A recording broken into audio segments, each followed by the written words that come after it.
Every year we kick off the 4th of July celebration with this beautiful parade. We start the parade off every year with the military.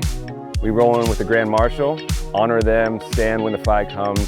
Then we have the fun of the parade that is driven really by the community, whether it's neighborhoods, youth organizations, reunions, and the like. It just comes down Northwest Boulevard with tons of energy and excitement.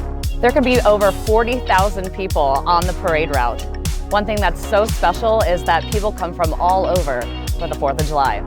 At the end of the day, the best place to be is the party at the park at Northam Park.